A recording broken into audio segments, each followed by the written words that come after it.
BNR gold and diamonds తరుగు తక్కువ బంగారం ఎక్కువ. ఇప్పుడు మన వైజాగ్ లో జూలై 24న గ్రాండ్ ఓపెనింగ్.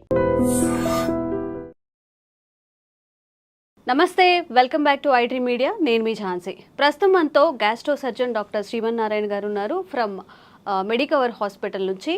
ఫర్టింగ్ ఈ వర్డ్ మనం రెగ్యులర్గా వింటూనే ఉన్నాము. అంటే తెలుగులో గ్యాస్ ఫామ్ అవ్వడం, నలుగురిలో ఉన్నప్పుడు ఫర్ట్ చేసినప్పుడు స్మెల్ వస్తుందని కానివ్వండి, ఫుడ్ డైజెషన్ అవ్వనప్పుడు కానీ, మోషన్ ఫ్రీగా అవ్వనప్పుడు, అందరిలో కూర్చున్నప్పుడు నలుగురిలో కూర్చున్నప్పుడు ఫర్ట్ చేస్తే అందరు నవ్వుతారు, అలానే ఆపుకోవడం, ఇంకా గ్యాస్ట్రిక్ సమస్యలను పెంచుకోవడం, ఇలాంటివన్నీ జరుగుతాయి. అసలు ఒక గట్ హెల్త్ అని కూడా ఇప్పుడు అంటున్నారు. కాబట్టి మనం ఎలాంటి ఫుడ్ తీసుకోవాలి, ఎలాంటి ఫుడ్ తీసుకున్నప్పుడు ఈ ఫర్టింగ్ సమస్యలు అనేవి వస్తాయి, ఈరోజు డిస్కస్ చేద్దాము.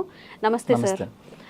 సార్, జనరల్గా ఒక క్వశ్చన్ తీసుకోవడానికి కూడా అంటే ఇబ్బందిగా ఫీల్ అవుతూ ఉంటాము, తెలుగులో కానీ ఇంగ్లీష్లో కానీ. మరి నలుగురిలో ఉన్నప్పుడు ఇట్లా బాంబులు వేస్తున్నారు అంటారు, కొంతమంది సౌండ్తో చేస్తుంటారు, కొంతమంది సైలెంట్గా పబ్లిక్లో ఉన్నప్పుడు బాధపడుతూ ఉంటారు. ప్రధాన కారణం ఏంటి ఈ గ్యాస్ట్రిక్ ఫామ్ అవ్వడానికి, ఇలా బ్యాడ్ స్మెల్తో ఇట్లా ఫర్ట్ చేయడానికి? యాక్చువల్లీ అండి, మన హ్యూమన్ బీయింగ్స్లో ఉన్న మెయిన్ ప్రాబ్లం ఏంటంటే మనం జనరల్గా చేయాల్సిన దాన్ని కూడా అబ్నార్మల్గా ఫీల్ అవుతాం అనమాట. లైక్ నేను చిన్నప్పుడు ఎలా ఉంటుంది అంటే, పీరియడ్స్ వచ్చింది అనుకోండి, లేడీస్ అందరూ బయట వేరే చోట హౌస్ నుంచి బయటకు వెళ్ళి పడుకోవడము, దేవుడి గదికి రాకపోవడము, అది జనరల్ ప్రాసెస్. యాక్చువల్గా యూరిన్కి ఎలా వెళ్తాము, మోషన్కి ఎలా వెళ్తాము అనేది, స్వెట్టింగ్కి ఎలా వెళ్తాము, సేమ్ అంతే. పీరియడ్స్ కూడా వెళ్ళటం అనేది కామన్. అట్లాగే ఈ ఫార్టింగ్ ఏంటి అంటే, మీరు సర్జరీ అయిపోయిన తర్వాత, సపోజ్ నేను గ్యాస్ట్రో సర్జన్, సర్జరీ అయిపోయిన తర్వాత నేను పేషెంట్ని అడిగే ఫస్ట్ క్వశ్చనే, బాబు కింద నుంచి గ్యాస్ పోతుందా అంటే. అంత ఇంపార్టెంట్ యాక్చువల్గా. కానీ అదే గ్యాస్ మనం అందరూ పబ్లిక్లో ఉన్నప్పుడు అయితే కింద నుంచి పాస్ చేస్తే, మనం పాస్ చేయడానికి ఇబ్బంది పడతాము, మనం ఏదో పెద్ద తప్పు చేసేసినట్టు ఎదుటిన్న అతను కూడా నవ్వడం మొదలు పెడతారు. ప్రాబ్లం ఏంటంటే, ఎదుటిన్నాడు నవ్వటం మొదలు పెట్టినప్పుడే మనం షైగా ఫీల్ అవుతాం. యాక్చువల్గా that is the general process. మీరు నోట్లోంచి, మీరు ముక్కులోంచి గాలి తీసుకుంటున్నారు కదా, ఎక్కడికి పోవాలి? అది కింద నుంచే రావాలి కదా, ఎక్కడికి పోతుంది అది?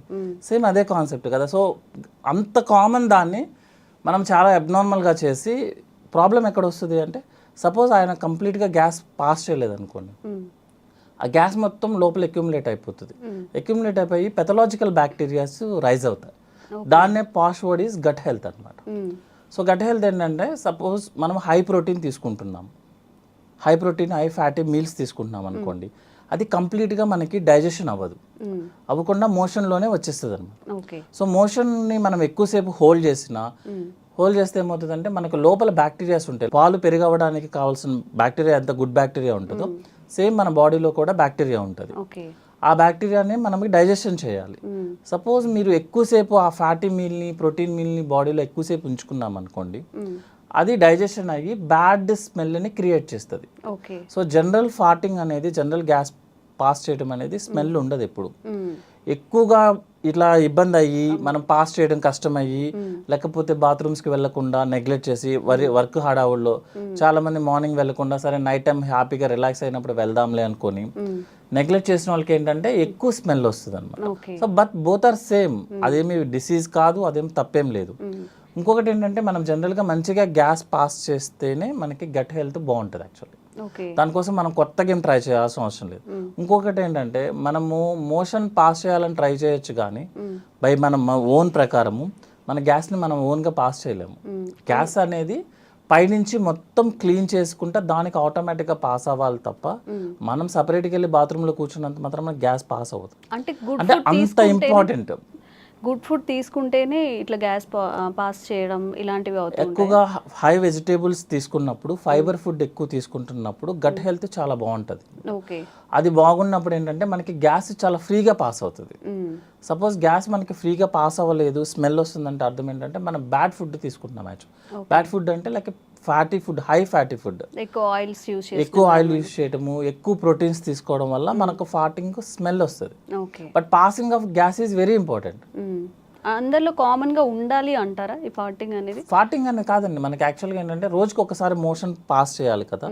ఇప్పుడు మన పెద్దవాళ్ళని ఎవరైనా అడిగామనుకోండి, ఏంటి కొంచెం ఇబ్బందిగా ఉన్నా అంటే, ఈ రోజు మోషన్కి వెళ్ళలేదు బాబు అందుకే ఇబ్బంది ఉన్నది. మోషన్ మనకి యంగ్ పీపుల్ మనం ఒక రోజైనా పాస్ చేయకపోతేనే మనం చాలా అన్ఈజీగా ఉంటుంది.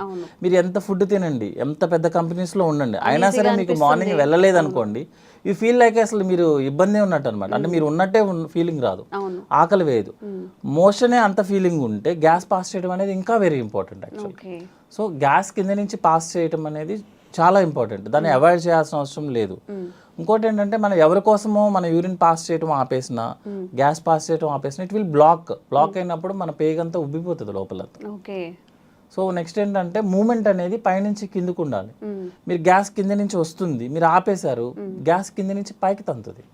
So movement will be become abnormal అయిపోతుంది అనమాట. సో అది గ్యాస్ట్రిక్ సమస్యలు వస్తాయి దాని వల్ల కూడా. ఫ్యూచర్ లో ఏమవుతుంది అంటే మన పెద్ద పేగంతా ఉబ్బిపోతూ ఉంటుంది అనమాట గ్యాస్ తో, దాని మూమెంట్స్ ఆగిపోతాయి అనమాట.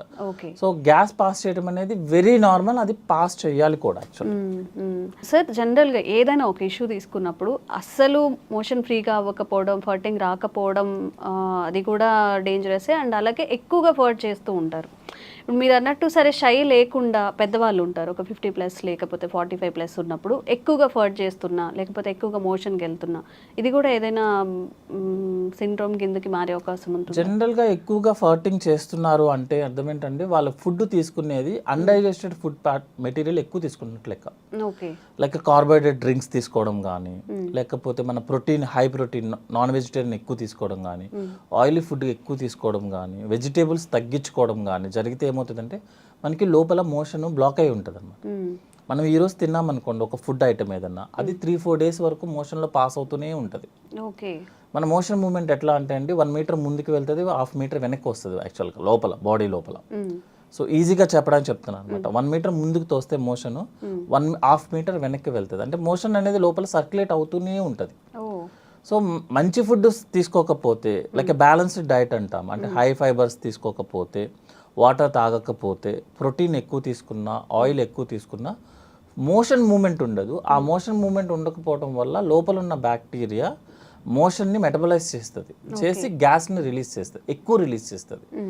దానివల్ల ఎక్కువ ఫార్టింగ్ చేస్తున్నాడు తను. అంతేగాని అది హెల్దీ అంటారా, అది అన్హెల్దీయేనా? అది అన్హెల్దీ అండి. ఎక్కువ ఫార్టింగ్ చేయడం అనేది అన్హెల్దీ. ఓకే, రెగ్యులర్గా ఫార్టింగ్ చేయడం అనేది నార్మల్, హెల్దీ, వెరీ హెల్దీ. ఎందుకు ఎక్కువ సార్లు ఎందుకు పాస్ చేస్తున్నాడు అంటే this is the reason, motion లోపల బ్లాక్ ఎక్కువ అయిపోతుంది దానికన్నా. తను చెప్తాడు లేదు నేను రోజు మోషన్కి వెళ్తానని చెప్తాడు యాక్చువల్గా. అంటే మోషన్ ఎంత వెళ్తున్నారు అనేది ఎవరు చెప్పలేరు యాక్చువల్గా, ఎవరు చూసుకోవాలి. మొత్తం క్లీన్ అవ్వట్లేదు యాక్చువల్గా. అంటే ఉండాల్సిన మోషన్ అంతా క్లీన్ అవ్వట్లేదు లోపలికి, అందువల్ల గ్యాస్ ఎక్కువ పాస్ చేస్తున్నాడు, స్మెల్ కూడా వస్తుంది అనమాట. అండ్ ఒక్కొక్కరిలో అసలు ఫర్టింగ్ ఏ ఉండదు అండ్ రెగ్యులర్గా మోషన్కి వెళ్తూ ఉంటామని చెప్తున్నారు. మీరేమో డైలీ ఫర్ట్ చేస్తేనే, అంటే రెగ్యులర్గా ఫర్ట్ చేసేది హెల్దీ అని చెప్తున్నారు. మరి ఇట్లా అస్సలు ఫర్టింగ్ రాకుండా అలా కూడా? యాక్చువల్గా మేడం ఫర్టింగ్ చేయటం అనేది మన చేతుల్లో ఉండదు. ఫుడ్ అంటారా? కాదు, అంటే ఇక్కడ ఏంటంటే కింద నుంచి గ్యాస్ పోవడం అనేది మన చేతుల్లో ఉండదు. పైనుంచి ఇంటెస్టైన్ గ్యాస్ని మూమెంట్ కిందకి తీసుకొస్తేనే మనకి గ్యాస్ వస్తుంది. మీకు 40-50% పేషెంట్స్ వాళ్ళకి గ్యాస్ పాస్ చేయడం అంటే కూడా తెలియదు వాళ్ళకి. యాక్చువల్లీ వెళ్తూ ఉంటుంది, వాళ్ళకి తెలియదు. అదొకటి అంటే మోషన్ అందరూ కాన్సన్ట్రేట్ చేసేది ఏంటి, మోషన్ పాస్ చేసామా లేదా అని చూస్తారు యాక్చువల్గా. సో మనం పేషెంట్స్ వాళ్ళని క్లియర్గా అడిగామనుకోండి, ఏమన్నా మీరు కింద నుంచి గ్యాస్ పాస్ చేస్తున్నారు అనుకుని షై ఫీలింగ్తో కూడా లేదండి మాకు అలాంటివి తెలియదండి అని అంటారు. యాక్చువల్గా గ్యాస్ పాస్ అవుతూనే ఉంటుంది, అది మనం నోటీస్ చేయమంతే. ఎప్పుడు నోటీస్ చేస్తామంటే స్మెల్ వచ్చినప్పుడు, సౌండ్ వచ్చినప్పుడు యాక్చువల్గా మనం నోటీస్ చేసేది. స్మెల్ ఎక్కువ వచ్చినా, సౌండ్ ఎక్కువ వచ్చినా, ఇంకొకటి చెప్పమంటారా, మోషన్ స్మెల్ ఎక్కువ వచ్చినా కూడా ప్రాబ్లం యాక్చువల్గా. జనరల్గా చూసుకుంటే 70-80% వాళ్ళకి మోషన్ అంత స్మెల్ రాదు, కొంతమందికి మరీ చాలా ఎక్కువ స్మెల్ వస్తుంది. అర్థం ఏంటంటే లోపల మోషన్ స్టక్ అవుతుంది, అంటే రెగ్యులర్గా పాస్ అవ్వాల్సిన మోషన్ పాస్ అవ్వట్లేదు అని అర్థం. 2-3 days అలా ఉండిపోవడం వల్ల ఎక్కువ స్మెల్ వస్తుంది అనమాట. సో గ్యాస్ పాస్ చేయడం అనేది హెల్దీ, కానీ ఎక్కువ ఫార్ట్ చేయడం అనేది, ఎక్కువ స్మెల్ రావడం అనేది అన్హెల్దీ. అంటే మోషన్ బ్లాక్ అవుతుంది, అంతకుమించి వేరే ప్రాబ్లం ఏం కాదు. ఓకే, అండ్ యావరేజ్గా పర్ డేకి ఎన్నిసార్లు మోషన్కి వెళ్తే మంచిది? కొంతమంది పదే తిన్న వెంటనే ఇమీడియట్గా టిఫిన్ చేసినా, అసలు ఏమైనా తిన్నా కానీ వెంటనే మోషన్కి వెళ్ళిపోతూ ఉంటారు.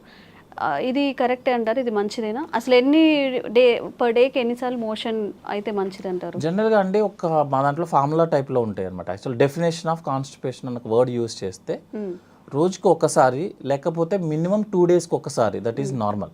ఓకే. అంటే వారంలో 3 times మోషన్ పాస్ చేయడం అనేది నార్మల్. ఒక్కసారి అలా కాకుండా కొంతమంది పేషెంట్స్ ఏంటంటే మోర్ దాన్ 2 days కనుక టైం తీసుకున్నా, లేకపోతే మోషన్ పాస్ చేయడానికి మోర్ దాన్ 5 minutes టైం తీసుకున్నా, దట్ ఈస్ కాన్స్టిపేషన్. అంతే తప్పించి రోజు వెళ్ళాల్సిన అవసరం లేదు. ఎవ్రీ ఆల్టర్నేట్ డే వెళ్ళినా దట్ ఈస్ నార్మల్గా మనం రెగ్యులర్గా చూసుకునే లెక్క అయితే. అట్లా కాకుండా ఎక్కువ సార్లు వెళ్తున్నాడు ఒక పేషెంట్, అతన్ని మనం హిస్టరీ అడగడం ఇంపార్టెంట్ అనమాట యాక్చువల్లీ. అంటే కొంతమందికి హ్యాబిట్ ఉంటుంది, జస్ట్ వెళ్ళి కూర్చుంటారు, ఏమి ఉండదు అనమాట. పర్సనల్ వర్క్ కోసమో ఫోన్ మాట్లాడుకోవడానికో వెళ్ళేసి కూర్చుంటారు, ఏం చేయరు అన్నట్టు. కొంతమంది డిసీజ్ ప్రాబ్లం ఉన్న వాళ్ళు ఏంటంటే IBS అంటాము, ఇరిటబుల్ బవల్ సిండ్రోమ్. వాళ్ళు ఏం చేస్తారంటే అన్నం ప్లేట్ తినంగానే ప్లేట్ అక్కడ పడేసి పరిగెత్తుతారు. చాలా మందిని చూస్తాం. అదేంటంటే మీకు చిన్నప్పుడు గుర్తుంటే పిల్లలకి పాలు పట్టంగానే మోషన్ పాస్ చేస్తారు, దాన్ని గ్యాస్ట్రోకోలిక్ రిఫ్లెక్స్ అంటారు యాక్చువల్ అనమాట. సో ఆ రిఫ్లెక్స్ మనం స్ట్రెస్లో ఉన్నా, ఎక్కువ వర్క్ టెన్షన్లో ఉన్నా, లేకపోతే సైకాట్రిక్ ప్రాబ్లమ్స్ ఉన్నా, ఎక్కువ వర్క్ స్ట్రెస్ అనమాట యాక్చువల్గా. దిస్ వైట్ కాలర్ ఎంప్లాయీస్ ఉంటారు కదా, కనిపించిన స్ట్రెస్ ఉంటుంది, బయటికి సూటుబుట్టు ఉంటాము, బట్ మైండ్ అంతా స్ట్రెస్లోనే ఉంటారు, వాళ్ళకి ఎక్కువ వస్తుంది అనమాట. వాళ్ళు ఏంటంటే ఫిజికల్ యాక్టివిటీ తక్కువ, బ్రెయిన్ యాక్టివిటీ ఎక్కువ. సో ఏమవుతుందంటే బ్రెయిన్ యాక్టివ్గా ఉన్నప్పుడు మీరు ఫుడ్ తినగానే అప్లోడ్ చేస్తున్నాము, డౌన్లోడ్ చేయాల్సిందే. సో ప్లేట్ అక్కడ పెట్టేసి పరిగెత్తుతారు, వెళ్ళేసి ఎంటీ చేసి మళ్ళీ బాత్రూమ్కి మళ్ళీ 10 minutesలో పరిగెత్తుతారు. అది IBS ప్రాబ్లం యాక్చువల్గా. ఇంకోటి ఏంటంటే వాళ్ళకి కోలికి పెయిన్ ఉంటుంది, అంటే స్టమక్లో నొప్పి ఉంటుంది యాక్చువల్గా. ఆ నొప్పి వెళ్ళి ఎంటీ చేస్తేనే నొప్పి తగ్గుతుంది. అదేంటంటే it's a mental problem type madam. Physical activity లేకపోవడం వల్ల జరిగే ప్రాబ్లం ఇదంతా అన్నమాట. దాన్ని IBS అంటాము. యాక్చువల్గా జనరల్గా IBSకి ఏం ట్రీట్మెంట్ అంటే రీజన్ ఏంటి, స్ట్రెస్. అది తగ్గించుకుంటే ఆటోమేటిక్గా IBS తగ్గుతుంది. అది తగ్గకపోతే మీరు ఎన్ని మెడిసిన్స్ వాడండి, ఎన్ని కొలనోస్కోపీలు చేయించుకోండి, మీరు ఏమైనా చేయండి, సైకాట్రిస్ట్ దగ్గరికి వెళ్ళి ఎంత ఖర్చు పెట్టండి, మీకు ఆ ప్రాబ్లం తగ్గదు. ఎందుకంటే ప్రాబ్లం వచ్చింది దేనివల్ల, మెంటల్ యాక్టివిటీ, స్ట్రెస్ ఎక్కువ అవడం వల్ల. మీరు అది తగ్గించుకోకపోతే ఈ ప్రాబ్లం తగ్గదు. మీరు చాలా మంది చెప్తారు ఇన్ని కొలనోస్కోపీలు చేసాం సార్ ఏమీ కనిపించలేదు అంటే, ఏమీ కనిపించదు. దానివల్ల కొన్ని కండిషన్స్ ఉంటాయండి యాక్చువల్గా. టెస్టుల్లో ఏవి కనిపించకపోతేనే దాన్ని ఆ ప్రాబ్లం అంటారు. మీకు టెస్టులన్నీ నార్మల్ వస్తాయి కానీ పేషెంట్కి IBS. అదే IBS అంటే ఏంటంటే టెస్టులన్నీ నార్మల్ వస్తే పేషెంట్ కంప్లైంట్ చెప్తాడు, that is irritable bowel problem. Okay. And ఇప్పుడు మన గట్లో అలా మీరు అన్న 2-3 days స్టోర్ అవ్వకుండా ఏ రోజుకి ఆ రోజు మోషన్ పాస్ అవ్వాలి అంటే అట్లీస్ట్ ఫుడ్లో కానీ వాటర్లో కానీ ఎలాంటి చేంజెస్ చేసుకుంటే? జనరల్గా 3 to 4 liters వాటర్ తీసుకోవాలండి. 30 minutes వాకింగ్ చేయాలి యాక్చువల్గా. ఫిజికల్ యాక్టివిటీ చేయాలి వాకింగ్ లాగా. వాకింగ్ అంటే ఫోన్ పట్టుకొని కాదు, మనంలో మనం వాకింగ్ చేసుకుంటే బెటర్, పీస్ఫుల్గా అన్ని ఫీల్ అవుతూ నడుస్తున్నామని అని ఒకే పేస్లో చేసుకుంటా వాకింగ్ చేయాలి. చాలా మంది ఏం చేస్తారంటే 10 minutes చేసి 10 minutes రిలాక్స్ అయ్యి 10 minutes అట్లా కాదు, కంటిన్యూస్ 30 minutes వాకింగ్ చేయాలి, 3 to 4 liters వాటర్ తీసుకోవాలి. నెక్స్ట్ ఏంటంటే మన బ్యాలెన్స్డ్ డైట్ అంటాము, అంటే 60% కార్బోహైడ్రేట్స్ ఉండాలి, 20% ఫ్యాట్ ఉండాలి, 20% ప్రోటీన్ ఉండాలి. కార్బోహైడ్రేట్స్లో మోర్ ఏంటంటే వెజిటేబుల్స్ ఉండాలి యాక్చువల్గా. More fibre diet you will pass by motion normally. ఫాటింగ్ కూడా రెగ్యులర్గా ఫాట్ అయిపోతూ ఉంటుంది, స్మెల్ ఉండదు, ఏమి ఇబ్బంది ఏం రాదు. Okay sir, thank you.